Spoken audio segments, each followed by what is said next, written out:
One of the things, I'd love both of your takes on this, that I have heard ever since I started working in Brevard County, is that if we don't have enough money to do something, be it build a new school, or pay teachers more, or start a new program of some type, is you need to hit your legislators harder, shame them into spending more on public schools.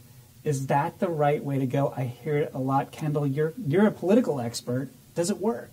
I'm not sure shaming is the word that I would use, but I think advocacy is a tough business, and when you have citizen-based groups, and I'm certainly, the school board enjoys one thing. You have this great asset, called the community's children, and so you're bargaining on behalf of something that's extremely important. So whether it's, children or animals or whatever, the beach, whatever your issue may be, hardcore advocacy of community people spending time and putting pressure on those legislators, educating them. You do a great job of that here with data-driven analysis that says, we want you to do this, here's why, here's how it makes a difference. So I wouldn't use the word shaming, but, hard-pressed advocacy.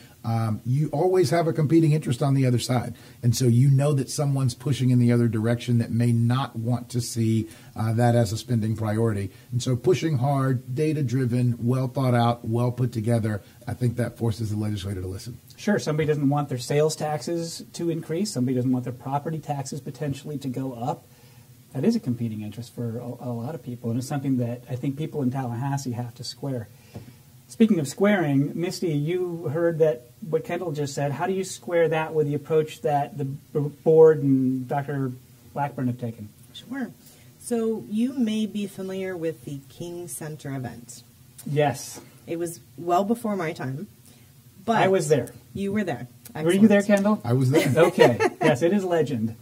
So when I came on the board in Brevard County and started meeting with our legislators, one of the first things that I heard was King Center. And I can tell you that that was, in my opinion, shaming and pushing really hard. And I think that it was very detrimental to Brevard County. We are just now at the point where we're starting to build positive relationships with our legislators, and every single time we have had interaction with them, we still hear about the King Center. So I think it's a fine line that we have to walk between advocating strongly, as Mr. Moore indicated, and not crossing the line to the point that we turn them against us. I feel like right now we're in a pretty good place with our legislative delegation in Brevard County. We have rebuilt that relationship. They're listening to us. It takes time, and I'm not the most patient person in the world. I want things to happen right now. But at the same time, I do feel like we are moving in the right direction with them. And we have to stay strong, and we have to advocate strongly with our legislators. But I think we also have to do it in a professional, respectful, collaborative manner.